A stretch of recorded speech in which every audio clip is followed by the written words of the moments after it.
Di suatu masa yang tak terhitung oleh waktu, di tanah Jawa yang kaya akan legenda dan kehormatan, berdirilah sebuah kerajaan megah bernama Purwakertabumi. Negeri itu dikenal dengan keindahan arsitektur, kedalaman budaya, dan kebijaksanaan pemimpinnya. Prabu Jayanegara adalah seorang raja tua yang bijaksana. Di petang hari yang hening, ia duduk tenang di singgasananya, dikelilingi aroma dupa dan sinar jingga yang menembus jendela ukiran kayu. Tatapannya tajam, namun hatinya lembut. Ia tahu bahwa masa damai yang lama dinikmati kerajaannya kini tengah diguncang oleh getaran tak kasat mata dari alam gaib.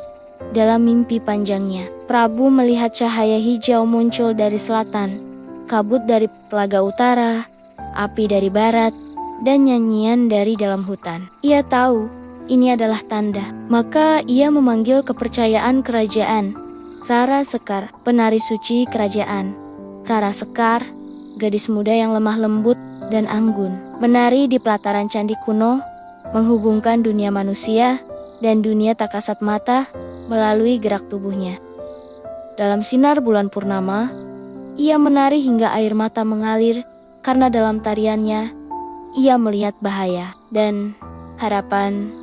Sang raja lalu memanggil Kirana, seorang pemuda sederhana dari desa Gunung Luhur. Meski tampak biasa, Kirana memiliki mata yang mampu menembus kabut kebenaran. Ia ditugaskan untuk menempuh perjalanan mencari petunjuk dari para penjaga alam.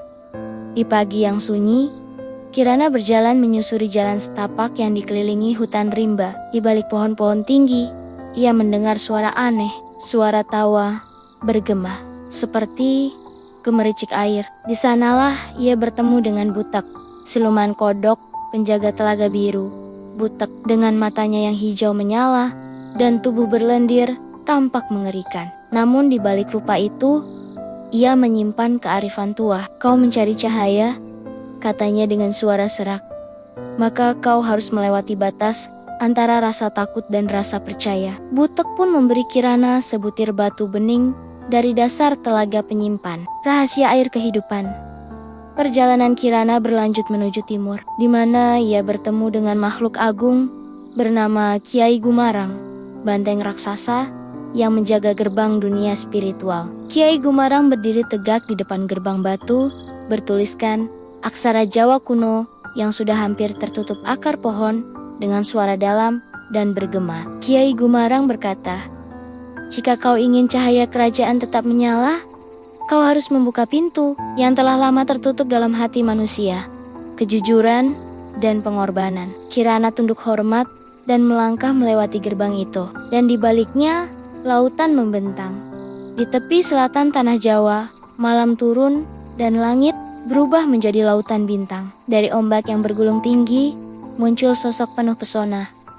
Ratu Kidul, penguasa laut selatan. Rambutnya bergelombang, kebayanya bersinar seperti sisik ikan, dan tatapannya menembus kedalaman jiwa. "Kau datang membawa harapan. Namun cahaya terakhir hanya muncul jika kau rela melepas segalanya, bahkan jiwamu sendiri."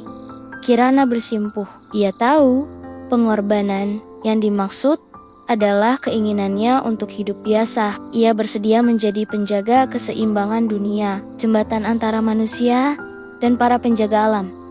Ratu Kidul tersenyum dan menyerahkan kain hijau laut yang berpendar cahaya. Bawa ini kembali ke kerajaan. Saat ketiga benda bersatu bata air dari Butek, tanduk emas dari Gumarang, dan kain laut dariku, cahaya kerajaan akan pulih.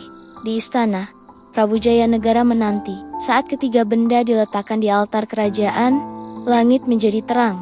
Meski malam belum berlalu, angin berembus lembut, dan kabut yang menyelimuti negeri selama berbulan-bulan mulai sirna.